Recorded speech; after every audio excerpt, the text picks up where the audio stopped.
Decentralisation, power decentralisation ಯಾವ ಥರ ಮಾಡ್ತಾ ಇದ್ದಾರೆ ಅನ್ನುವಂಥದ್ದಕ್ಕೆ ಇದು ಒಂದು ಸ್ಪಷ್ಟ ಉದಾಹರಣೆ. ಒಂದೂವರೆ ತಿಂಗಳ ಹಿಂದೆ ಗುಲ್ಬರ್ಗದಲ್ಲಿ ಇದೇ ಥರ ಒಂದು ಕ್ಯಾಬಿನೆಟ್ ಮೀಟಿಂಗ್ ಮಾಡಿ ಆ ಭಾಗದ ಅಲ್ಲೇ 4-5 ಜಿಲ್ಲೆಗಳಿಗೆ ಏನೆಲ್ಲ ಆಗಬೇಕು ಅನ್ನುವಂಥದ್ದು ಪ್ರಮುಖವಾದಂಥ ವಿಚಾರಗಳನ್ನ ತಗೊಂಡು ತೀರ್ಮಾನ ತಗೊಂಡು ಅದಕ್ಕೆ ಅನುಷ್ಠಾನ ಮಾಡಿಸುವಂಥ ಕೆಲಸವನ್ನು ಮಾಡಿದ್ವಿ. ಇಲ್ಲೂ ಅಷ್ಟೇ ಚಾಮರಾಜನಗರ, ಮಂಡ್ಯ, ಮೈಸೂರು ಮತ್ತು ಕೊಡಗು, ಹಾಸನ, ಕೊಡಗು 6-7 ಜಿಲ್ಲೆಗಳಿಗೆ ಅನುಕೂಲ ಆಗುವಂಥ ರೀತಿಯಲ್ಲಿ 3647 ಕೋಟಿ ಹಣವನ್ನು ಅವರು ಅಪ್ರೂವಲ್ ಮಾಡಿರುವಂಥದ್ದು ಇಡೀ ರಾಜ್ಯ ಮತ್ತು ರಾಜ್ಯದ ಜನತೆ ನಾವು ಅಪ್ರಿಷಿಯೇಟ್ ಮಾಡಬೇಕಾಗಿದೆ. ಸುಮ್ಮನೆ ರಾಜಕೀಯವಾಗಿ ರಾಜಕಾರಣಕ್ಕೋಸ್ಕರ BJPಯವರು ವಿರೋಧಿಸುವಂಥ ಕೆಲಸವನ್ನು ಮಾಡ್ತಾರಲ್ಲ, ಅದೇ ರೀತಿ ಜನ ಮನಸ್ಥಿತಿಯೂ ಆಗಬಾರ್ದು. ಅಪ್ರಿಷಿಯೇಟ್ ಮಾಡುವಂಥ ಕೆಲಸವನ್ನು ಮಾಡಬೇಕು. ಮೈಸೂರು ಏರ್ಪೋರ್ಟು ರೈಟ್ ಫ್ರಮ್ ಇನ್ಫ್ರಾಸ್ಟ್ರಕ್ಚರಿಂದ ಹಿಡಿದು ಪ್ರತಿ ಒಂದು ಪೈಸನೂ ಕೇಂದ್ರ ಸರ್ಕಾರ ಕೊಡಬೇಕು. ಯಾಕೆಂದರೆ airport authority of India control ಬರುವಂಥದ್ದು. ನಾಳೆ ದಿವಸ ಏನಾದರೂ ಆದರೆ ಎಲ್ಲ ಅನುಕೂಲಗಳನ್ನು ಅವ್ರ ಮೂಲಕ ಬರುತ್ತೆ ಹೊರತು ಅವ್ರಿಗೆ ಹೋಗುತ್ತೆ ಹೊರತು ನಮಗೆ ಬರೋದಿಲ್ಲ. ಇಂಥ ಸಂದರ್ಭದಲ್ಲಿ ನೀವು 46 ಎಕರೆ ಜಮೀನನ್ನು ಅಕ್ವೈರ್ ಮಾಡಿಕೊಂಡು ಹೈವೇ ಡಿವಿಯೇಷನ್ ಮಾಡುವಂಥದ್ದಕ್ಕೆ, ಆಮೇಲೆ ರೈತರಿಗೆ ಇಲ್ಲಿವರೆಗೂ ಅಕ್ವೈರ್ ಮಾಡ್ಕೊಂಡಿರೋದಕ್ಕೆ ದುಡ್ಡನ್ನು ಕೊಡದೇ ಇರುವಂಥದ್ದು ಪೂರ್ತಿ ಪ್ರಮಾಣದಲ್ಲಿ 110 ಕೋಟಿಯನ್ನು ರಿಲೀಸ್ ಮಾಡಿದ್ರು ನೆನ್ನೆ. ಇದಲ್ಲದೇನೆ 320 ಕೋಟಿ ಬಡ್ಜೆಟಲ್ಲಿ ಘೋಷಣೆ ಆಗಿದೆ. ಏನು ಬಡ್ಜೆಟಲ್ಲಿ ಘೋಷಣೆ ಆಗಿರುವಂಥದ್ದು ಇನ್ಫ್ರಾಸ್ಟ್ರಕ್ಚರ್, ರನ್ವೇ ಎಕ್ಸ್ಪಾನ್ಷನ್ನು ಮತ್ತು ಹೈಟೆನ್ಷನ್ ಲೈನ್ ಚೇಂಜ್ ಮಾಡುವಂಥದ್ದು, ಕ್ಯಾನಲ್ಗಳನ್ನ ಚೇಂಜ್ ಮಾಡುವಂಥದ್ದು, ಇರಿಗೇಷನ್ ಕ್ಯಾನಲ್ನ ಚೇಂಜ್ ಮಾಡುವಂಥದ್ದು, ರೈಲ್ವೆ ಲೈನ್ ಚೇಂಜ್ ಮಾಡುವಂಥದ್ದು, ಎಲ್ಲದಕ್ಕೂ ದುಡ್ಡನ್ನು ನಾವು ಕೊಟ್ಟಿದ್ದೀವಿ 320 ಕೋಟಿ. ಈ ಮೈಸೂರು ಭಾಗದ MP ಅದೇನೋ ಬಾಯಿಗೆ ಬಂದಂಗೆಲ್ಲ ಏನೋ ಮಾತಾಡ್ತಾರೆ. ಆ ಬಾಯಿಗೆ ಬಂದಂಗೆಲ್ಲ ಇದೆಲ್ಲ ಕೊಡಬೇಕು, ಕೊಡದಿರೋ ಸರಿ ಇಲ್ಲ, ಡೆವಲಪ್ಮೆಂಟ್ ಮಾರ್ಕ್ ಆಗುತ್ತೆ. ಅರೆ ನೀವು ತಗೊಂಬನ್ರಿ, ನಿಮ್ಮನ್ನು MP ಆಗಿ ಗೆಲ್ಸೋರಲ್ಲ ಮೈಸೂರು. ಏರ್ಪೋರ್ಟ್ ವಿಸ್ತರಣೆ ಮಾಡ್ತೀವಿ ಅಂತ ಪುಂಕ ಹೋಗಿ ಅದ್ಯಾರೋ ಏರ್ಪೋರ್ಟ್ ಮಿನಿಸ್ಟರ್ ಹತ್ರ ಹೋಗಿ ಏನೋ ಒಂದು ಲೆಟ್ರ್ ಕೊಟ್ಬಿಟ್ಟು ಹಿಂಗೆ ಫೋಟೋ ತೆಗೆಸ್ಕೊಂಡು ಇಲ್ಲಿ ಪೇಪರ್ಗಳಲ್ಲಿ ಹಾಕ್ಕೊಳ್ಳೋಂಥ ಕೆಲಸವನ್ನು ಮಾಡ್ತಾ ಇದ್ದಿಲ್ಲ. ಇಂಥವ್ರು ಏನು ತಗೊಂಬಂದಿದ್ದೀರಿ, 5 ರೂಪಾಯಿ ತಗೊಂಬಂದಿದ್ದೀರಾ ಅನ್ನುವಂಥದ್ದು ಹೇಳಿ.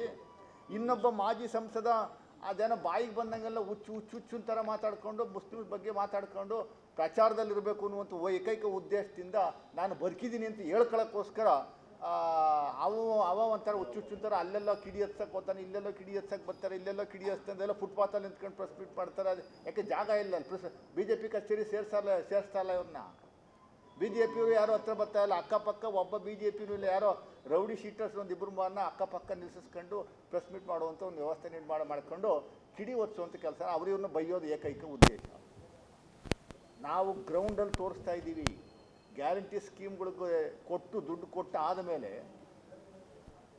ಡೆವಲಪ್ಮೆಂಟ್ಗೂ ದುಡ್ಡನ್ನು ಕೊಡ್ತಾ ಇರುವಂಥದ್ದಕ್ಕೆ ಇದು ಉದಾಹರಣೆ. ಮೈಸೂರಿಗಂತೂ ಭರಪೂರ್ವವಾದಂಥ ಯೋಜನೆಗಳು ಹಣವನ್ನು ಬಿಡುಗಡೆ ಮಾಡುವಂಥ ಕೆಲಸವನ್ನು ಸಿದ್ದರಾಮಯ್ಯ ಸಾಹೇಬರು ಮಾಡ್ತಾವ್ರೆ. ಸೊ ಅದರಿಂದ BJPಯವರು ನಿಲ್ಲಿಸಿ. ಅಶೋಕ್ ಅವರು ಇದ್ದಕ್ಕಿದ್ದಂಗೆ ಬಂದ್ಬಿಡೋರು ಪ್ರೆಸ್ ಮೀಟ್ಗೆ. ಯಾಕೋ 3-4 ದಿವಸದಿಂದ ಬರ್ತಾ ಇಲ್ಲ, ಕಾಣ್ತಾ ಇಲ್ಲ ಅವರು. ಪಾಪ ಪ್ರೆಸ್ ಮೀಟು ಪಟ್ಟಂತ ಬಂದು ಯಾವುದೋ ಸಣ್ಣ ವಿಚಾರ ನಾನು ಬ್ಲೇಮ್ ಮಾಡ್ತಾ ಇಲ್ಲ ಸ್ನೇಹಿತರೆ. CET ಎಕ್ಸಾಮಿನೇಷನ್ ಎಂಟ್ರೆನ್ಸ್ಗೆ ಎಂಟ್ರಿ ಪಾಯಿಂಟ್ ಸಂದರ್ಭದಲ್ಲಿ ಜನಿವಾರ ತೆಗೆಸ್ಬಿಟ್ರು ಅನ್ನುವಂಥದ್ದಕ್ಕೆ 5-6 ದಿವಸ ನಿರಂತರವಾದ ಸುದ್ದಿ ಆಯಿತು. ಸಿದ್ದರಾಮಯ್ಯನವ್ರನ್ನ ಬೈದರು, ಕರ್ನಾಟಕ ರಾಜ್ಯ ಸರ್ಕಾರನ ಬೈದರು. ಯಾವುದೋ ಪ್ರೈವೇಟ್ ಕಾಲೇಜ್ ಅದು, ಯಾರೋ ಹೋಮ್ ಗಾರ್ಡ್ನನ್ನು ಮಾಡಿದ್ದಂಥದ್ದಕ್ಕೆ ನಾವು ಇಮ್ಮಿಡಿಯೇಟಾಗಿ ಆ್ಯಕ್ಷನ್ ತಗೊಂಡು ಆ ಹುಡುಗನಿಗೆ ನ್ಯಾಯ ಒದಗಿಸ್ಕೊಡುವಂಥ ಕೆಲಸವನ್ನು ಮಾಡಿದ್ವಿ. ಇದಕ್ಕೆ ಯಾಕೆ ಮಾತಾಡ್ತಾ ಇಲ್ಲ ನೀವು? 26 ಜನ ಸತ್ರಲ್ಲ, ಇದಕ್ಕೆ ಯಾಕೆ ಸ್ವಾಮಿ ಅಶೋಕ್ ಅವರೇ, ಚಲವಾದಿ ನಾರಾಯಣ ಸ್ವಾಮಿ ಅವರು ಎಲ್ಲಿದ್ದೀರಿ? ಯಾರ್ದು ತಪ್ಪು, ಯಾರು ಹೊಣೆಗಾರರು ಹೇಳಿ ದಯಮಾಡಿ ಹೊರಗಡೆ ಬಂದು. ಇದಕ್ಕೆಲ್ಲಿ ನಿಮ್ಮ ಸಂತಾಪ, ಇದಕ್ಕೆಲ್ಲಿ ನಿಮ್ಮ ಆಕ್ರೋಶ? ಇದೆಲ್ಲ ಕಾಣ್ತಾ ಇಲ್ವ ನಿಮಗೆ? ಇವೆಲ್ಲವೂ ಏನೂ ಕಾಣ್ತಾ ಇಲ್ವ ಸ್ವಾಮಿ?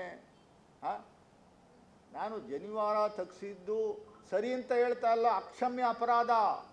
ನೀಟ್ ಎಕ್ಸಾಮಿನೇಷನ್ಸ್ಗೆ ಥಾಲಿ ಸಮೇತ ತೆಗೆಸಿದ್ರಲ್ಲ ನೀವು ಸೆಂಟ್ರಲ್ ಗೌರ್ಮೆಂಟ್ನವರು. ಥಾಲಿ ತೆಗೆಸಿದ್ರು, ಕಾಲುಂಗ್ರ ತೆಗೆಸಿದ್ರಿ, ಓಲೆ ತೆಗೆಸಿದ್ರಿ, ಏರ್ ಪಿನ್ನು ಬಿಡಲಿಲ್ಲ ತೆಗೆಸಿದ್ರಿ, ಏರ್ ಕಟ್ ಮಾಡಿಸಿದ್ರಿ. ಅವಾಗ ಯಾಕೆ ಕೂಗು ಇಷ್ಟು ದೊಡ್ಡ ಮಟ್ಟದ ಚರ್ಚೆ ಆಗಲಿಲ್ಲ? ಇದು ನ್ಯಾಷನಲ್ ನ್ಯೂಸ್ ಮಾಡಿಬಿಟ್ರಲ್ಲ.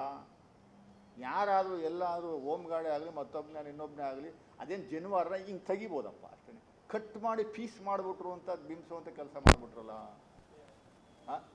ಆ ಜನಿವಾರನ ಕಟ್ ಮಾಡಿ ತೆಗೆದು ಕಿತ್ತಾಕ್ಬಿಟ್ರು ಅನ್ನೋ ರೀತಿಯಲ್ಲಿ ಆಗೋಯ್ತು. ತಪ್ಪದು, ಅಕ್ಷಮ್ಯ ಅಪರಾಧ. ನಾವು ತಪ್ಪು ಅಂತ ಹೇಳಿದ್ದೀವಿ, ಅದಕ್ಕೆ ಶಿಕ್ಷೆ ಕೊಡಿಸುವಂಥ ಕೆಲಸವನ್ನು ಮಾಡಿದ್ವಿ, ಸಸ್ಪೆಂಡ್ ಮಾಡಿದ್ದೀವಿ. ಆಮೇಲೆ ಆ ಹುಡುಗನಿಗೆ ಪರ್ಯಾಯವಾಗಿ 2 ಆಪ್ಷನ್ನ ಕೊಡುವಂಥ ಕೆಲಸವನ್ನು ಮಾಡಿದ್ದೀವಿ. ಒಂದು, ಮತ್ತೆ ಇನ್ನೊಂದು ಸರಿ CET ಮ್ಯಾಥಮೆಟಿಕ್ಸ್ ಎಕ್ಸಾಮಿನೇಷನ್ ತಗೊಳ್ಳುವಂಥದ್ದಕ್ಕೆ ಅವಕಾಶ ಮಾಡಿಕೊಟ್ಟಿದ್ದೀವಿ. ಇಲ್ಲ ಅಂದರೆ ಫಿಸಿಕ್ಸು ಮತ್ತು ಕೆಮಿಸ್ಟ್ರಿನಲ್ಲಿ ಏನು ಮಾರ್ಕ್ಸ್ ತಗೋತೀವೋ ಅದೇ ಮಾರ್ಕ್ಸನ್ನ ಮ್ಯಾಥಮೆಟಿಕ್ಸ್ ಎಕ್ಸಾಮಿನೇಷನ್ಗೆ ನೀವು ಬರೆದೇ ಇದ್ರೂ ಆ ಮಾರ್ಕ್ಸ್ನ ಕೊಡುವಂಥದ್ದು ತೀರ್ಮಾನ ಮಾಡಿದ್ವಿ. 2 ಆಪ್ಷನ್ ಕೊಟ್ಟಿದ್ವಿ. Candidate is choice. ಅಂದರೆ ರಾಜಕೀಯವೇ ನಿಮ್ಮ ಬಂಡವಾಳ ಅನ್ನುವಂಥದ್ದು ಇರಬಾರ್ದು. ತಪ್ಪು ಮಾಡಿದರೆ ತಪ್ಪು ಅಂತ ಹೇಳುವಂಥದ್ದಕ್ಕೆ ನಾವು ಭದ್ರಾಗಿದ್ದೀವಿ. ಸೊ ಅದರಿಂದ ಈ ವಿಚಾರದಲ್ಲಿ ಮಾತಾಡಲಿ, ಸೆಕ್ಯೂರಿಟಿ ಕೊಡಲಿ, ಜನಗಳಿಗೆ ಆಶ್ರಯ ಕೊಡಲಿ. ಮುಸ್ಲಿಮ್ಸ್ ವಿರುದ್ಧ ಮಾತಾಡುವಂಥದ್ದನ್ನು ದಯಮಾಡಿ ಬಿಡಿ. ಸೋಷಿಯಲ್ ಮೀಡಿಯಾದಲ್ಲಿ ಈ ಅಂಧ ಭಕ್ತರಿದಲ್ಲ, BJP ಅಂಧ ಭಕ್ತರು, ಅವರು ಮಾತಾಡೋದು ನಿಲ್ಲಿಸ್ಲಿ.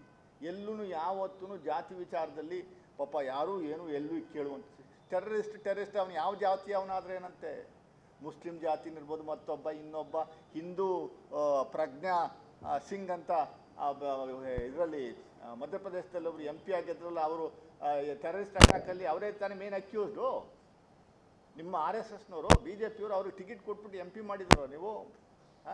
ಟೆರರಿಸ್ಟೇ, ಅವ್ರಿಗೆ ಯಾವ ಲ್ಯಾಂಗ್ವೇಜು, ಬ್ಯಾರಿಯರು, ಬಣ್ಣ, ಜಾತಿ, ಧರ್ಮ ಯಾವುದೂ ಇರಲ್ಲ, ಎಲ್ಲ ಕ್ರೈಮೇ. ಅವ್ರನ್ನ ಪನಿಷ್ ಮಾಡುವಂಥ ಕೆಲಸವನ್ನು ಯಾವ ರಾಜ್ಯದಲ್ಲಿ ಯಾವ ಸರ್ಕಾರಗಳಿರ್ತಾವೋ ಆ ಸರ್ಕಾರಗಳು ತಗೊಳ್ಳುವಂಥ ಕೆಲಸವನ್ನು ಮಾಡಬೇಕು, ಪನಿಷ್ಮೆಂಟ್ ಕೊಡಬೇಕು, ಒಡೆದು ಉಳಿಸಿ. ನಮ್ದೇನು ಅಬ್ಜೆಕ್ಷನ್ ಇಲ್ಲ. ಬಟ್ ಸುಳ್ಳು ಹೇಳ್ಕೊಂಡು ಪ್ರಚಾರ ಮಾಡಿಕೊಂಡು ಚುನಾವಣೆಗೋಸ್ಕರ ಅದನ್ನು ನೀವು ಬಳಸ್ಕೊತಾ ಇರುವಂಥದ್ದೇ ಜನರಿಗೆ ನಮ್ಗೆ ಆತಂಕ ಆಗಿದೆ. ಯಾಕೆಂದರೆ ಮುಂದಿನ ದಿನಗಳಲ್ಲಿ ಇನ್ನೂ ಈ ರೀತಿ ಎಷ್ಟು ಇನ್ಸಿಡೆಂಟ್ಗಳನ್ನ ಮಾಡಿ ಚುನಾವಣೆ ಗೆಲ್ಲುವಂಥದ್ದಕ್ಕೆ ನೀವು ಪ್ರಾವಿಷನ್ ಮಾಡ್ಕೊತೀರ ಅನ್ನುವಂಥದ್ದು ನಮ್ಗೆ ಅರ್ಥ ಆಗ್ತಾ ಇಲ್ಲ. ಅಂದರೆ ನಿಲ್ಲಿಸಿ. 2.5 ಕೋಟಿ ಜನಸಂಖ್ಯೆ ಟೂರಿಸ್ಟ್ ವಿಸಿಟ್ ಮಾಡಿದ್ದಾರೆ. 2.5 ಕೋಟಿ. ಅಲ್ಲಿ ಜೀವನ ನಡೆಯೋದೇ ಇದ್ರ ಮೇಲೆ, ಟೂರಿಸ್ಟ್ ಮೇಲೆ. ಇದಕ್ಕೆ ನೀವು ಸರಿಯಾದ ರೀತಿಯಲ್ಲಿ ಸೆಕ್ಯೂರಿಟಿ ಕೊಡುವಂಥ ಕೆಲಸವನ್ನು ಮಾಡಲ್ಲ ಅಂದರೆ ನೀವು ಇದರ ಹಿನ್ನೆಲೆ ಏನು? ನಾನು as an individual I have my own suspicious, I have my suspect. ಅವತ್ತು ಒಬ್ಬ ಪೊಲೀಸನ್ನು ಅಲ್ಲಿ ಕಳಿಸದೇ ಇರುವಂಥದ್ದಕ್ಕೆ ಇದರ ಹಿಂದೆ ಏನೋ ಇದೆ ಹುನ್ನಾರ. ಇದು ನಮ್ಮ ದೇಶದಲ್ಲಿರುವಂಥ ತನಿಖಾ ಸಂಸ್ಥೆಗಳ ಮೂಲಕ ತನಿಖೆ ಮಾಡುವಂಥದ್ದಲ್ಲ, ಇಂಟರ್ನ್ಯಾಷನಲ್ ಏಜೆನ್ಸಿ ಮೂಲಕ ತನಿಖೆ ಮಾಡುವಂಥದ್ದು ಆಗಬೇಕಿದು. ಹೊರಗೆ ಬರಬೇಕು. ಇವರು ಮತ್ತೆ ಇದು ರಿಪೀಟ್ ಮಾಡುವಂಥ ಕೆಲಸ ಆಗ್ಬೋದು. ಚುನಾವಣೆ ಸಂದರ್ಭದಲ್ಲ ಜನಗಳನ್ನ ಸಾಯಿಸಿ ಅದರ ಮೇಲೆ ಸಿಂಪತಿಯನ್ನು ಗಿಡಿಸ್ಕೊಂಡು ಮಾಧ್ಯಮಗಳ ಮುಂದೆ ಅದನ್ನ ಜನರಿಗೆ ದಿಕ್ಕು ತಪ್ಪಿಸುವಂಥ ಕೆಲಸವನ್ನು ಮಾಡಿ ಹಿಂದೂ ಮುಸ್ಲಿಮ್ಸ್ ಅಂತ ಹೇಳಿ ಅದರ ಮೂಲಕ ಇವರು ರಾಜಕೀಯ ಲಾಭವನ್ನು ಪಡೆಯುವಂಥ ಒಂದು ವ್ಯವಸ್ಥೆಯನ್ನು ನಿರ್ಮಾಣ ಮಾಡ್ಕೊಂಡಿದ್ದಾರೆ. ಅದಕ್ಕೆ ಫುಲ್ ಸ್ಟಾಪ್ ಬೀಳಬೇಕು. ಎಲ್ಲ ಕಡೆನೂ ಅದೇ ಮಾಡ್ತಾವ್ರೆ. ನರೇಂದ್ರ ಮೋದಿಯವರ ಚರಿತ್ರೆನೇ ಹಿನ್ನೆಲೆನೇ ಅದು. ಗುಜರಾತಲ್ಲಿ ಅಷ್ಟು ಬಾರಿ ಅವರು ಚುನಾವಣೆಯಲ್ಲಿ ನಿಂತವರು ಗೆಲ್ಲುವಂಥದ್ದಕ್ಕೆ ಕಾರಣ ಏನು, ಎಷ್ಟು ಜನ ಸಾಯಿಸಿರೋರು ಅಲ್ಲಿ ಅನ್ನುವಂಥದ್ದು ಎಲ್ಲರಿಗೂ ಗೊತ್ತಿರುವಂಥ ವಿಚಾರ. ಸೊ ಅದರಿಂದ ಇದನ್ನು ನಾವು ಜಾಸ್ತಿ ರಾಜಕೀಯ ಮಾಡ್ತಾ ಇಲ್ಲ. ಜನಗಳಿಗೆ ದಯಮಾಡಿ ಒಂದಷ್ಟು ಹೇಳುವಂಥ ಕೆಲಸವನ್ನು ಮಾಡಿ. ನಿಜ ಸಂಗತಿ ಸತ್ಯ ಏನು ಅನ್ನೋಂಥದ್ದನ್ನ ಹೇಳಿ ಜನಗಳಿಗೆ. ಅದು ಹೇಳಲಿಲ್ಲ ಅಂದರೆ ನೀವು ಇನ್ಯಾವಾಗ ಹೇಳ್ತೀರಿ? ಅದೇ ನೋಡಿ, ಎಂತೆಂಥ ಮೂರ್ಖತನದ ಡಿಸಿಷನ್ ತಗೊಂಡು ಜನಗಳಿಗೆ ಮೂರ್ಖರನ್ನಾಗಿ ಮಾಡಿಸುವಂಥ ಕೆಲಸವನ್ನು ಮಾಡ್ತೀರಿ. ಸಿಂಧೂ ನದಿದು ಒಪ್ಪದ ನೀರು ಬಿಡಲ್ಲ ಅಂತೀರಿ. ನೀರು ಎಷ್ಟು ದಿವಸ ಇಟ್ಕೊಂತೀರಾ? ನೀರು ಬಿಡಲ್ಲ ಅಂದರೆ ಎಷ್ಟು ದಿವಸ ಇಟ್ಕೊಂತೀರ? ನೀರು ಡ್ಯಾಮ್ ಫುಲ್ ಆಗೋಬೋದು, ಡ್ಯಾಮ್ ಹೊಡೆದಾಗಲ್ವಾ? ಆಟೋಮೆಟಿಕ್ಕಾಗಿ ಬಿಡಲೇಬೇಕಲ್ವಾ? KRS ಡ್ಯಾಮಿಂದ ನಾವು ನೀರು ಬಿಡಲ್ಲ ತಮಿಳ್ನಾಡಿಗೆ ಅಂತ ತೀರ್ಮಾನ ತಗೊಂಡು KRSನ ಪೂರ್ತಿ ಬಂದ್ ಮಾಡಿಬಿಟ್ರೆ ಆ ನೀರೆಲ್ಲ ಡ್ಯಾಮ್ ಹೊಡೆದ್ಬಿಟ್ಟು ಎಲ್ಲಿ ಬರ್ತದೆ? ನಮ್ಮ ಮೇಲೆ ಬರಲ್ವಾ? ಇವೆಲ್ಲ ಒಂದು ತೀರ್ಮಾನಗಳ ಅದು ಇಂಟರ್ನ್ಯಾಷನಲ್ ಅಗ್ರಿಮೆಂಟ್ ಅಲ್ವಾ ಅವು? ನೀವೇನು ಮಾಡಿ ಸುಮ್ಮನೆ ಏನೇನೋ ಮಾಡ್ತೀರಿ, ಸುಮ್ಮನೆ ಏನೇನೋ ಹೇಳ್ತೀರಿ, ಜನಗಳಿಗೆ ಇನ್ನೂ ಉದ್ರೇಕ ಮಾಡಿಸುವಂಥ ಕೆಲಸವನ್ನು ಮಾಡ್ತೀರಿ. ನಿರ್ದಾಕ್ಷಿಣ್ಯವಾಗಿ ಯಾರು ತಪ್ಪಿತಸ್ಥರಿದ್ದಾರೆ ಅವ್ರನ್ನ ನೀವು ಹುಡುಕಿ ಹೊಡೆಯುವಂಥ ಕೆಲಸವನ್ನು ಮೊದಲು ಮಾಡಿ. ಬಾಯಲ್ಲಿ ಹೇಳಬೇಡಿ. ಪ್ರಚಾರ ತಗೊಳ್ಳೋವಂಥದ್ದಕ್ಕೆ ಮಾತ್ರ ಸೀಮಿತ ಆಗುವಂಥದ್ದು ಆಗಬಾರ್ದು. ಪ್ರಚಾರ ತಗೊಳ್ಳುವಂಥದ್ದು ಸೀಮಿತ ಬಿಟ್ಟರೆ ಬೇರೆ ಏನೂ ಇಲ್ಲ ನಿಮ್ಮದು. ರಾಹುಲ್ ಗಾಂಧಿಯವರು ಅಮೆರಿಕಾಗೆ ಹೋಗಿದ್ದರು ಪಾಪ, ವಿರೋಧ ಪಕ್ಷ ರೆಸ್ಪಾನ್ಸಿಬಲ್ ಅಪೋಸಿಷನ್ ಲೀಡ್ರು. ಅವರು 5ನೇ ತಾರೀಕು ಬರುವಂಥದ್ದು ಕಟ್ ಶಾಟ್ ಮಾಡಿ ವಾಪಸ್ ಬಂದರು. ನಾವೇ ನಮ್ಮ ಸಲಹೆ ಏನಾದರೂ ಕೇಳ್ತಾರೇನೋ ಅಂತ. ನಿನ್ನೆ ದಿವಸ ಆಲ್ ಪಾರ್ಟಿ ಮೀಟಿಂಗಲ್ಲಿ ನರೇಂದ್ರ ಮೋದಿ ಅವರು ಯಾಕೆ ಬರಲಿಲ್ಲ? ಇದಕ್ಕಿನ್ನ ನಿಮ್ಮ ಬಿಹಾರ್ ಎಲೆಕ್ಷನ್ ಚುನಾವಣೆ ಪ್ರಚಾರ ಮುಖ್ಯವಾಗಿತ್ತಾ ನರೇಂದ್ರ ಮೋದಿ ಅವ್ರಿಗೆ? ಚುನಾವಣೆ ಪ್ರಚಾರ ಫಸ್ಟ್ ಪ್ರಿಫರೆನ್ಸಾ ನಿಮಗೆ? ನೀವು ಆ್ಯಸ್ ಎ ಪ್ರೈಮ್ ಮಿನಿಸ್ಟರ್ ನೀವು ಕೂತು ಏನು ಡಿಸಿಷನ್ ತಗೋಬೇಕು, ಏನು ಎಕ್ಸಿಕ್ಯೂಟ್ ಮಾಡಬೇಕು ಅನ್ನುವಂಥದ್ದು ನೀವು ತೀರ್ಮಾನ ತಗೊಳ್ಳುವಂಥದ್ದು ಆಗಬೇಕು ಹೊರತು ರಾಜನಾಥ್ ಸಿಂಗು ಮತ್ತು ಅಮಿತ್ ಶಾ ಬಿಟ್ಟರೆ, ರಾಜನಾಥ್ ಸಿಂಗು ಅಮಿತ್ ಶಾ ನಾನು ಮಾತಾಡ್ತೀನಿ, ಪ್ರೈಮ್ ಮಿನಿಸ್ಟರ್ ಹತ್ರ ಮಾತಾಡ್ತೀವಿ ಅಂತ ಎದ್ಬಿಟ್ಟು ಜಾಗ ಖಾಲಿ ಮಾಡಿದರು. ಅಂದರೆ ಹೌ ಇರ್ರೆಸ್ಪಾನ್ಸಿಬಿಲಿಟಿ ಯು ಹ್ಯಾವ್. ಬರೀ ಭಾಷಣದ ಮೂಲಕ ಜನರನ್ನ ದಿಕ್ಕು ತಪ್ಪಿಸುವಂಥ ಕೆಲಸವನ್ನು ಮಾಡ್ತಾಯಿದ್ರಿ ಹೊರತು ಕಾರ್ಯರೂಪದಲ್ಲಿ ಯಾವ ಕೆಲಸವನ್ನು ಮಾಡುವಂಥದ್ದಕ್ಕೆ ನೀವು ಬದ್ಧರಾಗಿಲ್ಲ ಅನ್ನುವಂಥದ್ದಕ್ಕೆ ಇದು ಭಾಳ ಸ್ಪಷ್ಟವಾದಂಥ ಉದಾಹರಣೆಗಳು. ಭಾಳ ಸ್ಪಷ್ಟವಾದಂಥ ಉದಾಹರಣೆಗಳು. ಯಾರು ಏನು ಮಾತಾಡಬೇಡಿ, ಎಲ್ಲೂ ಏನು ಮಾತಾಡಬೇಡಿ ಅಂತ ಹೇಳಿ ನಾವು ಸುಮ್ಮನೆ ಬಾಯಿ ಮುಚ್ಕೊಂಡು ನಾವು ಸುಮ್ಮನೆ ಇದ್ದೀವಿ, ಜನಗಳು ಸುಮ್ಮನೆ ಇದ್ದಾರೆ ಪಾಪ, ಇಂಥ ಸಂದರ್ಭದಲ್ಲಿ ಏನೂ ಮಾತಾಡಬೇಡಿ. ಬಟ್ ಆದರೆ ನೀವು ಮಾತಾಡ್ತಾ ಇದ್ದೀರಾ. ತಪ್ಪು ನಿಮ್ಮದಿಟ್ಕೊಂಡು ಬೇರೆಯವ್ರಿಗೆ ಹಿಂದೂ ಮುಸ್ಲಿಮ್ಸನ್ನ ಲೇಪವನ್ನು ಬೆಳೆದು ಆ ಹಿಂದೂ ಮುಸ್ಲಿಮ್ಸಿಂದಾನೇ ಇಡೀ ದೇಶ ಹಿಂಗೆಲ್ಲ ಸಮಸ್ಯೆ ಆಗ್ತಾ ಇದೆ ಅನ್ನೋಂಥ ರೀತಿಯಲ್ಲಿ ಎಲ್ಲ ಮುಸ್ಲಿಮ್ಸು ಇದೇ ಟೆರರಿಸ್ಟ್ ಅನ್ನೋ ರೀತಿಯಲ್ಲಿ ಬಿಂಬಿಸುವಂಥ ಕೆಲಸವನ್ನು ಮಾಡ್ತಾ ಇರುವಂಥದ್ದು ಇದರಲ್ಲಿ ಅಕ್ಷಮ್ಯ ಅಪರಾಧ ಅಲ್ವಾ? ಅದಕ್ಕೆ ನೀವು ಉತ್ತರವನ್ನು ಕೊಡಿ ಸ್ವಾಮಿ. ಅದನ್ನು ಉತ್ತರ ಕೊಡುವಂಥದ್ದು ಬಿಟ್ಟು ನೀವು ರಾಜಕೀಯವಾಗಿ ಬಳಸ್ಕೊಳ್ಳುವಂಥ ವ್ಯವಸ್ಥೆಯನ್ನು ನೀವು ನಿಲ್ಲಿಸಬೇಕು. ಆಮೇಲೆ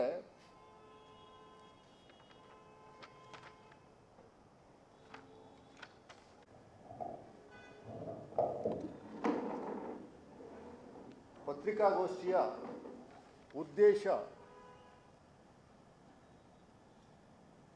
ಇಡೀ ಪ್ರಪಂಚವೇ ಇಂಡಿಯನ್ ಸೆಕ್ಯೂರಿಟಿ ಮತ್ತು ಇಂಡಿಯನ್ ಇಂಟೆಲಿಜೆನ್ಸ್ ವಿಚಾರದಲ್ಲಿ ಪ್ರಪಂಚದ ಮುಂದೆ ಭಾರತ ದೇಶ ತಲೆ ತಗ್ಗಿಸುವಂಥ ಒಂದು ಇನ್ಸಿಡೆಂಟು ಮೊನ್ನೆ ನಡೆದೋಯ್ತು.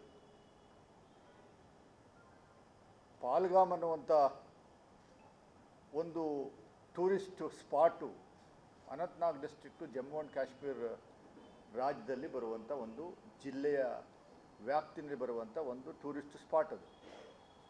ಆ ಸ್ಪಾಟಲ್ಲಿ ನಮಗೆ ಇರುವಂಥ ಮಾಹಿತಿ ಪ್ರಕಾರ, ನನಗೆ ಇರುವಂಥ ಮಾಹಿತಿಯ ಲಭ್ಯತೆ ಪ್ರಕಾರ ದಿನನಿತ್ಯ ಒಂದು 4,000 to 5,000 ಜನ ಬಂದು ಹೋಗುವಂಥ ಒಂದು ಜಾಗ. ಏಕಕಾಲಕ್ಕೆ ಸುಮಾರು ಒಂದು 2,000 ಜನ ಟೂರಿಸ್ಟು ಅಲ್ಲಿ ಸೇರುವಂಥ ಒಂದು ಜಾಗ. ರೋಡ್ ಕನೆಕ್ಟಿವಿಟಿ ಇಲ್ಲದೆ ಇರುವಂಥ ಜಾಗ. ಕುದುರೆಗಳ ಮೂಲಕ ಜನಗಳನ್ನು, ಟೂರಿಸ್ಟ್ನ ಅಲ್ಲಿ ಕರ್ಕೊಂಡು ಹೋಗಿ ಜನಗಳಿಗೆ ಅಲ್ಲಿ ಆ ಜಾಗವನ್ನು ತೋರಿಸುವಂಥ ಒಂದು ವ್ಯವಸ್ಥೆ ಮಾಡುವಂಥದ್ದು ಅಲ್ಲಿ ಲೋಕಲ್ ಗೌರ್ಮೆಂಟು ಮಾಡುವಂಥದ್ದು ವ್ಯವಸ್ಥೆ ಅದು. ಇದಕ್ಕೆ 100ಕ್ಕೂ 100ರಷ್ಟು ನಾವು ಕೇಂದ್ರ ಸರ್ಕಾರ ಮಿಲಿಟರಿಯವ್ರನ್ನ ಇನ್ನೊಬ್ಬರನ್ನ ಬ್ಲೇಮ್ ಮಾಡುವಂಥದ್ದಕ್ಕೆ ಪತ್ರಿಕಾಗೋಷ್ಠಿ ಮಾಡ್ತಾ ಇಲ್ಲ. ಸಂಪೂರ್ಣವಾಗಿ ಕಾಂಗ್ರೆಸ್ ಪಕ್ಷ ಇಡೀ ದೇಶದಲ್ಲಿ ಮೊಟ್ಟ ಮೊದಲಿಗೆ ಖಂಡಿಸದಲ್ಲೇನೆ BJP ಸೆಂಟ್ರಲ್ ಗೌರ್ಮೆಂಟು ಕಳೆದ 11 ವರ್ಷದಿಂದ ನಿರಂತರವಾಗಿ ಟೆರರಿಸ್ಟ್ನ ನಾವು ದಮನ ಮಾಡ್ತೀವಿ, ಟೆರರಿಸ್ಟ್ನ ಬೇರೆ ಸಮೇತ ಕಿತ್ತಾಕ್ತೀವಿ ಅಂತ ಏನು ಹೇಳ್ಕೊಂಬಂದಿರೋ ಅದಕ್ಕೆ ಸಂಪೂರ್ಣವಾಗಿ ತಾಳ್ಮೆಯಿಂದ ನಾವು ಅವರಿಗೆ ಬೆಂಬಲವನ್ನು ಕೊಡುವಂಥ ಕೆಲಸವನ್ನು ಮಾಡ್ತಾ ಇದ್ದೀವಿ. ಮೊನ್ನೆನೂ ಕೂಡ ಮಲ್ಲಿಕಾರ್ಜುನ ಖರ್ಗೆ ಸಾಹೇಬರು, ರಾಹುಲ್ ಗಾಂಧಿಯವರು ಮಾಧ್ಯಮಗೋಷ್ಠಿ ಮೂಲಕನೂ ಘೋಷಣೆ ಮಾಡಿದ್ದಾರೆ. ನೆನ್ನೆ ಆಲ್ ಪಾರ್ಟಿ ಮೀಟಿಂಗ್ ಕರೆದಾಗ್ಲೂ ಅದರಲ್ಲಿ ಭಾಳ ಸ್ಪಷ್ಟವಾಗಿ ನೀವು ಯಾವ ಆ್ಯಕ್ಷನ್ ತೊಗೊಂಡ್ರು ನಮ್ಮ ದೇಶದ ಹಿತದೃಷ್ಟಿಯಿಂದ, ಜನರ ಹಿತದೃಷ್ಟಿಯಿಂದ ನೀವು ಎಂಥ ಆ್ಯಕ್ಷನ್ ತೊಗೊಂಡ್ರು ಅದಕ್ಕೆ ನಾವು ಭದ್ರಾಗಿದ್ದೀವಿ, ನಾವು ನಿಮ್ಮ ಜೊತೆಲಿ ಇರ್ತೀವಿ ಅನ್ನುವಂಥದ್ದು ಹೇಳಿಕೆಯನ್ನು ಕೊಡುವಂಥದ್ದು ಮಾಡಿದ್ದೀವಿ ನಾವು. ಇಲ್ಲಿ ಕೆಲವು ನಿಜ ಸಂಗತಿಗಳಿಗೆ ಉತ್ತರವನ್ನು ಕೊಡುವಂಥ ಕೆಲಸ ಸರ್ಕಾರ ಮಾಡಲಿಲ್ಲ. ನರೇಂದ್ರ ಮೋದಿಯವರು ಕಳೆದ 11 ವರ್ಷದಿಂದ ಅಧಿಕಾರದಲ್ಲಿದ್ದಾರೆ, ಪ್ರೈಮ್ ಮಿನಿಸ್ಟರ್ ಆಗಿದ್ದಾರೆ. ಅಲ್ಲಿ ಜಮ್ಮು ಆ್ಯಂಡ್ ಕಾಶ್ಮೀರಲ್ಲಿ ಆರ್ಟಿಕಲ್ 370 ತೆಗೆದ ಮೇಲೆ 2019 ನಂತರ ಕೇಂದ್ರ ಸರ್ಕಾರದ ಆಡಳಿತದಲ್ಲಿತ್ತು. ಈಗ ಚುನಾವಣೆ ಮಾಡಿ 6 ತಿಂಗಳಾಗಿದೆ. ಸಂಪೂರ್ಣವಾಗಿ ಪೊಲೀಸ್ ವ್ಯವಸ್ಥೆ, ಮಿಲಿಟರಿ ವ್ಯವಸ್ಥೆ, ಸೆಕ್ಯೂರಿಟಿ ಫೋರ್ಸು ಮತ್ತು ಇದೆಲ್ಲವೂ ಸೆಂಟ್ರಲ್ ಗೌರ್ಮೆಂಟ್ ಕಂಟ್ರೋಲಲ್ಲೇ ಇರುವಂಥದ್ದು. It is just like Delhi state ಥರ. ಅಡ್ಮಿನಿಸ್ಟ್ರೇಷನು ಮತ್ತು ಲೋಕಲ್ ಅಡ್ಮಿನಿಸ್ಟ್ರೇಷನ್ಸ್ಗೆ ಮಾತ್ರ ಸರ್ಕಾರ ಅಲ್ಲಿ. ಪೊಲೀಸ್ ವ್ಯವಸ್ಥೆ, ನ ಡೈರೆಕ್ಷನ್ಸ್ ಕೊಡುವಂಥದ್ದು, ನೇಮಕ ಮಾಡುವಂಥದ್ದು, ಎಲ್ಲಾದರೂ ಅವ್ರಿಗೆ ಲಾ ಆ್ಯಂಡ್ ಆರ್ಡರ್ ಸಿಚುವೇಶನ್ ಬಂದಾಗ ಸಮಸ್ಯೆ ಆದರೆ ಲೆಫ್ಟಿನೆಂಟ್ ಗವರ್ನರ್ ಅಂತ ಒಬ್ಬರನ್ನ ಅಪಾಯಿಂಟ್ ಮಾಡ್ಕೊಂಡಿರ್ತಾರೆ, ಗವರ್ನರ್ನ, ಅವರು ಎಲ್ಲವನ್ನು ನಿಭಾಯಿಸುವಂಥ ಒಂದು ವ್ಯವಸ್ಥೆ. ಈ ಜಾಗದಲ್ಲಿ, ಪಾಲ್ಗಮ್ ಜಾಗದಲ್ಲಿ ನೀವು ನಮ್ಮ ಊರುಗಳಲ್ಲಿ ನೋಡ್ಬೋದು, ಸಣ್ಣ ಕಾರ್ಯಕ್ರಮ ಇದು, 2 ಕಾನ್ಸ್ಟೇಬಲ್ ಇರ್ತಾರೆ ಅಟ್ಲೀಸ್ಟ್. ಯಾವುದನ್ನು ಹಳ್ಳಿಗಳಲ್ಲಿ ಯಾವುದನ್ನ ಒಂದು ಜಾತ್ರೆ ಆದರೆ ಒಂದು 4 ಜನ ಪೊಲೀಸ್ನವ್ರು ಇರ್ತಾರೆ. ಪೊಲೀಸ್ನವ್ರು ಇಲ್ಲದೇ ಇರೋ ಜಾಗದಲ್ಲಿ ಅಟ್ಲೀಸ್ಟ್ ಹೋಮ್ ಗಾರ್ಡ್ ಆದರೂ ಇರ್ತಾರೆ. ಅಗ್ನಿಶಾಮಕ ದಳದವರಾದರೂ ಒಬ್ಬರು ಇರ್ತಾರೆ. 2,000 ಜನ ಏಕಕಾಲಕ್ಕೆ ಒಂದೇ ಕಡೆ ಕೂತು ಟೂರಿಸ್ಟು ಅಲ್ಲಿ ವೀಕ್ಷಣೆ ಮಾಡುವಂಥ ಸಂದರ್ಭದಲ್ಲಿ ಒಬ್ಬ ಪೊಲೀಸ್ನವರು ಇರಲಿಲ್ಲ, ಒಬ್ಬ ಮಿಲಿಟ್ರಿಯವರು ಇರಲಿಲ್ಲ ಅನ್ನುವಂಥದ್ದಕ್ಕೆ ಯಾಕೆ, ಏನು ಎತ್ತ ಅನ್ನುವಂಥದ್ದು ಇಂಥವ್ರಿಗೂ ಸ್ಪಷ್ಟೀಕರಣ ಕೊಡುವಂಥ ಕೆಲಸವನ್ನು ಮಾಡಲೇ ಇಲ್ವಲ್ಲ ಅವರು. ಉತ್ತರ ಕೊಡುವಂಥ ಕೆಲಸವನ್ನು ಮಾಡಲೇ ಇಲ್ಲ. ನನಗಿರುವಂಥ ಮಾಹಿತಿ ಪ್ರಕಾರ ಜಮ್ಮು ಆ್ಯಂಡ್ ಕಾಶ್ಮೀರಲ್ಲಿ as and today 3.67 lakh military are being deployed. 3.67 ಲಕ್ಷ 3,67,000 ಜನ ಮಿಲಿಟ್ರಿಯವರು ಅಲ್ಲಿ ಜಮ್ಮು ಆ್ಯಂಡ್ ಕಾಶ್ಮೀರಲ್ಲಿ ಡೆಪ್ಲಾಯ್ ಆಗಿರುವಂಥ ಸಂಖ್ಯೆ. ಅದರಲ್ಲಿ ಇದೆಲ್ಲ ಸೇರ್ಕೋಬೋದು, CASF, CASF, CRPF, BSF, ಇಂಟೆಲಿಜೆನ್ಸ್ನವರು, ಪೊಲೀಸ್ನವರು ಎಲ್ಲರೂ ಸೇರಿಕೊಂಡು ಸುಮಾರು 4 ಲಕ್ಷ ಜನ ಕೆಲಸ ಮಾಡ್ತಾ ಇದ್ದಾರೆ. 4 ಲಕ್ಷ ಜನ ಇದ್ದಾರೆ.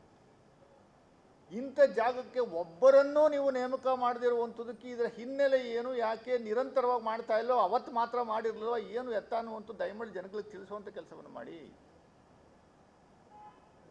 ಇಡೀ ದೇಶಾದ್ಯಂತ ಆರ್ಟಿಕಲ್ 370 ತೆಗೆದ ಮೇಲೆ 2019 ನಂತರ ಪ್ರಪಂಚಾದ್ಯಂತ ನೀವು ಬುರುಡೆ ಬಿಟ್ಕೊಂಡು ತಿರುಗಿಡ್ರಿ.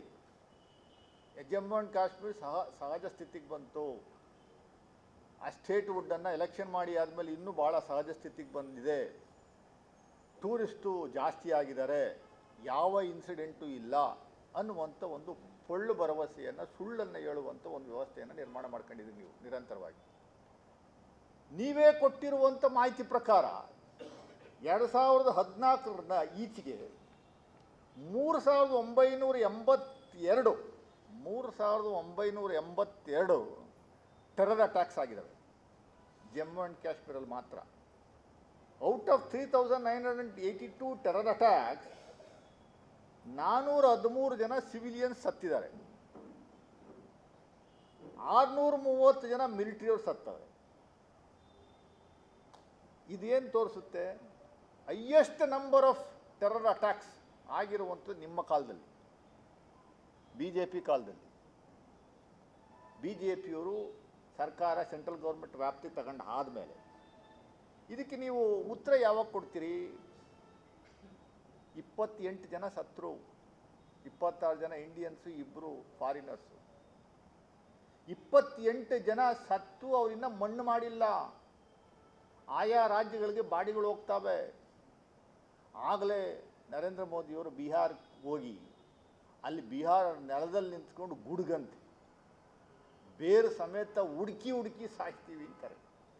ಪುಲ್ವಾಮಾ ಅಟ್ಯಾಕ್ ಆದಮೇಲೆ ಇದೇ ಭಾಷಣ ಮಾಡಿದ್ರಲ್ಲ ಸ್ವಾಮಿ.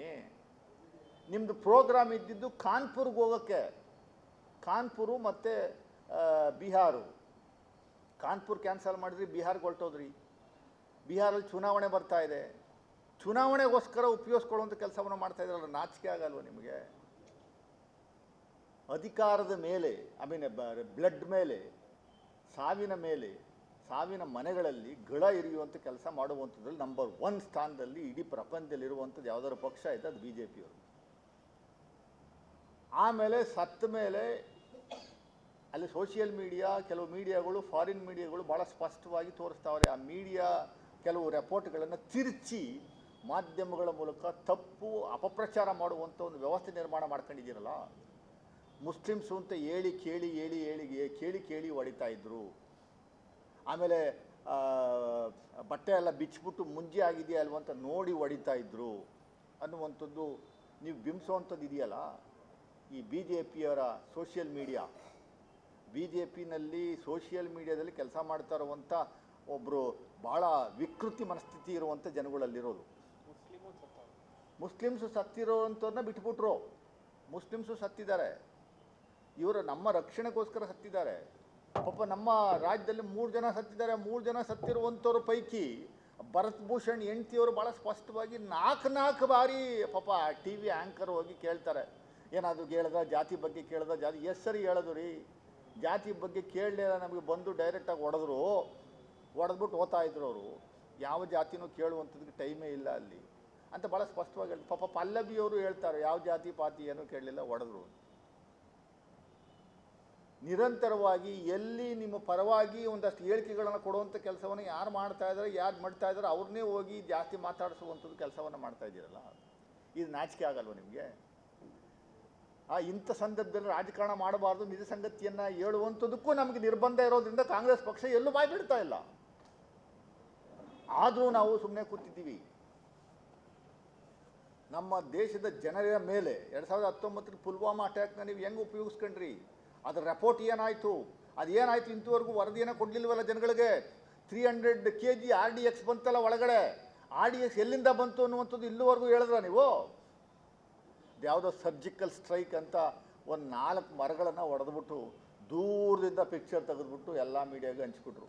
ಬೆಳಗ್ಗೆಯಿಂದ ಸಾಯಂಕಾಲದವರೆಗೂ ತಗೋ ಅದನ್ನೇ ರೌಂಡ್ ಮಾರ್ಕ್ ಮಾಡಿ ತೋರಿಸಿದ್ದೆ ಇಲ್ಲೇ ನೋಡಿ ಇದೇ ಹೊಡೆದ್ರು ಎಲ್ಲ 3,000 ಜನ 300 ಜನ 400 ಜನ ಅಂತ ಹೇಳಿ ಟೆರರಿಸ್ಟ್ ಸತ್ರು ಅಂತ ಒಂದಷ್ಟು ಬಿಟ್ಟು 2019 ಚುನಾವಣೆ ಗೆದ್ದುಬಿಟ್ರು. 2019 ಚುನಾವಣೆ ಗೆದ್ದುಬಿಟ್ರು. ಈಗ 5-6 ರಾಜ್ಯದಲ್ಲಿ ಚುನಾವಣೆ ಬರ್ತಾ ಇದೆ.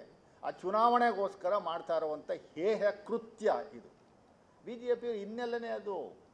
ಬಿ ಜೆ ಪಿಯವರು ನಮ್ಮಲ್ಲೇ ಒಡೆದಾಡಕ್ಕೆ ಬಿಟ್ಬಿಟ್ಟು ಅದರಿಂದ ಮತವನ್ನು ಬೇಟೆ ಮಾಡುವಂಥ ಒಂದು ವ್ಯವಸ್ಥೆ ನಿರ್ಮಾಣ ಮಾಡ್ಕೊಂಡಿದ್ದಾರೆ. ಇಡೀ ದೇಶನೇ ಹೊಗಳ್ತಾ ಇದೆ ಕರ್ನಾಟಕದ ರಾಜ್ಯದ ಮುಖ್ಯಮಂತ್ರಿ ಮತ್ತು ಸಂತೋಷ್ ಲಾಡನ್ನು. ಅಲ್ಲಿ ನಮ್ಮ ಕರ್ನಾಟಕದಿಂದ ಯಾರ್ಯಾರು ಜಮ್ಮು ಆ್ಯಂಡ್ ಕಾಶ್ಮೀರ್ಗೆ ಟೂರಿಸ್ಟಾಗಿ ಹೋಗಿದ್ರು ಅವ್ರು ಎಲ್ಲರನ್ನೂ ಎಲ್ಲೆಲ್ಲಿದ್ದಾರಲ್ಲ ಹುಡುಕಿ ವಿಮಾನದಲ್ಲಿ ಕರ್ಕೊಂಬಂದ್ವಿ ವಾಪಸ್ಸು ಫ್ರೀಯಾಗಿ, ಸ್ಪೆಷಲ್ ಫ್ಲೈಟಲ್ಲಿ. ನಾವು ಹೇಳ್ಕೊಟ್ಟಿಲ್ಲ, ಅವರೇ ಮಾತಾಡ್ತಾವ್ರೆ. Hats off to Siddaramaiah, hats off to Santosh Lad ಅಂತ ಹೇಳ್ತಾವ್ರೆ. ಇದು ನಮ್ಮ ಬದ್ಧತೆ. ಇಡೀ ದೇಶಾದ್ಯಂತ ಜನಗಳು ಸತ್ತವರಲ್ಲ. ಬೇರೆ ಯಾವುದಾದ್ರು ರಾಜ್ಯದಲ್ಲಿ ಬಿ ಜೆ ಪಿ ರೂಲ್ಡ್ ಸ್ಟೇಟ್ನವರು ಇದೇ ರೀತಿ ಯಾರೋ ಮಿನಿಸ್ಟರ್ ಕಳಿಸಿ ವಿಮಾನವನ್ನು ಕಳಿಸಿ ಕರ್ಸ್ಕೊಂಬರುವಂಥ ಕೆಲಸವನ್ನು ಮಾಡಿದ್ರಾ? ಹೇಳ್ರಿ. ಈಗಲೂ ನಾವು ಮಾತಾಡಂಗಿಲ್ಲ, ಸುಮ್ಮನೆ ಕೂರಬೇಕು ಅಂತಂದ್ರೆ ಹೆಂಗೆ? ವಿಮಾನ ಟಿಕೆಟ್ 10,000 ರೂಪಾಯಿ ಇದ್ದಿದ್ದು 65,000, 75,000, 80,000ವರೆಗೂ ಏರ್ಸ್ಕೊಂಡು ಹೋದ್ರಿ. ಯಾವುದೋ ಒಂದು ಟಿ ವಿಗೆ ಪ್ರಹಾದ್ ಜೋಶಿ ಎನ್ನುವಂಥದ್ದು ಫೋನಲ್ಲಿ ನಾನು ಮಾತಾಡ್ತೀನಿ, ಯಾವ ಕಾರಣಕ್ಕೂ ಅದನ್ನು ಜಾಸ್ತಿ ಮಾಡುವಂಥದ್ದು ಬಿಡಲ್ಲ ಅಂತ ಒಂದು ಹೇಳಿಕೆ ಅಷ್ಟೇ.